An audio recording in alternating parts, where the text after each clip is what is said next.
যে সমস্যাটা আমি ফেস করতেছি সেটা হচ্ছে রাইটার। আমাদের সিনেমার গল্প নাই, সিনিয়র আর্টিস্টরা কাজ করছে না। শাবানা ম্যাডাম ছেড়ে দিয়েছেন, ববিতা আপা কাজ করতেছেন না।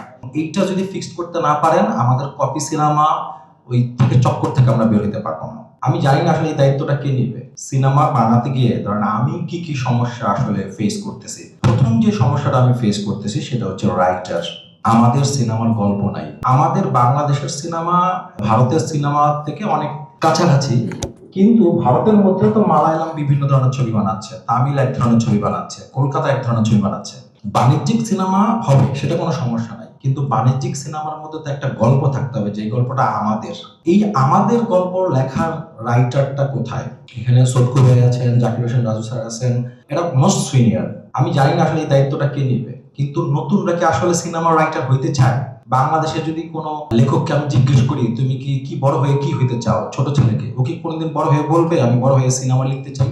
এই যে সিনেমাটা লিখতে চাই না, এটাকে কি করা যায়, এই জায়গাটা কিভাবে কাজ করা যায় আমি জানি না। আমার মনে হয় এখানে একটা রাইটার হান্ট হইতে পারে, ছোট গল্প হান্ট হইতে পারে, কিন্তু মনে রাখতে হবে একই শাহরুখ খানের ছবি সুপার ডুপার হিট হয়, একই শাহরুখ খানের ছবি সুপার ডুপার ফ্লপ হয়, গল্প এবং বানানোর কারণে। গল্প রাইটার নাই আসলে। দিস ইজ ভেরি অ্যালার্মিং, এবং এইটা যদি ফিক্সড করতে না পারেন, আমাদের কপি সিনেমা ওই থেকে চক্কর থেকে আমরা বের হতে পারবো না। সেকেন্ড যেটা বলা হয় টেকনিশিয়ান ট্রেনিং। আমি যখন কোনো টেকনিশিয়ানের কাজ করতে যাই, খালি শুনি 600 সিনেমা করছি, 700 সিনেমা করছি। আলহামদুলিল্লাহ তারা সিনিয়র মানুষ, 700 সিনেমা করে উনি ওই জায়গাতে আটকে আছে। ওনাকে আপডেট হইতে হবে। বর্তমানের ক্যামেরা কি, বর্তমানের টেকনোলজি কি, বর্তমানে কালার প্যাটার্ন কি, এগুলো সে জানে না। এখন এটা কে জানাবে? ভারতে যে একটা ক্যামেরা যে অ্যাসোসিয়েশন আছে, সেখানে প্রতি নির্দিষ্ট সময় পর পর তাদের ট্রেনিং দিতে হয়। যদি ট্রেনিং না করে তাহলে তাদের লাইসেন্স বাদ হয়ে যায়, সে আর ক্যামেরা চালাতে পারে না। আমাদের এই আপডেটটা কি করবে? এই টেকনিশিয়ান আপডেট করতে হবে। আমি কিন্তু চাই না ইন্ডিয়া থেকে ফাইট ডিরেক্টর আনতে, আমার লাভ কি ভাই? আমার তো টাকা দিতে হয়, আমার প্যারা নিতে হয়।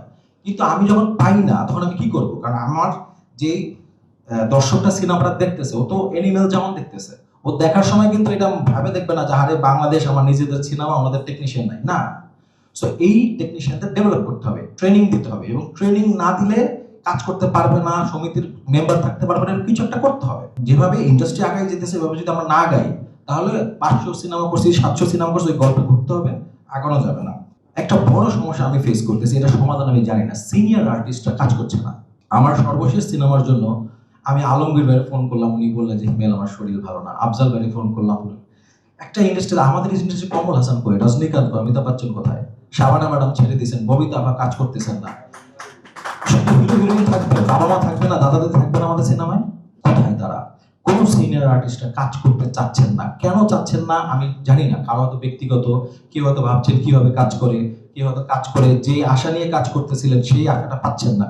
সো সিনিয়র শিল্পীদের, কারণ একটা শাকিব খানের বাবা যদি আলমগীর হয়, একটা শাকিব খানের মা যদি ববিতা হয়, এটার যে ভ্যালু, এটা যে অ্যাডেড, এটা দরকার আমাদের স্ক্রিনে। এবং ওনাদের যে অভিজ্ঞতা, ওনাদের স্টারডমটা তো আমরা ব্যবহার করতে পারছি না। সো আমার কাছে মনে হয় যেখানে যারা আছে সিনিয়র, যারা আমাদের স্টার সুপারস্টার ছিলেন, তাদেরকে কিভাবে আমরা কাজ করতে পারি।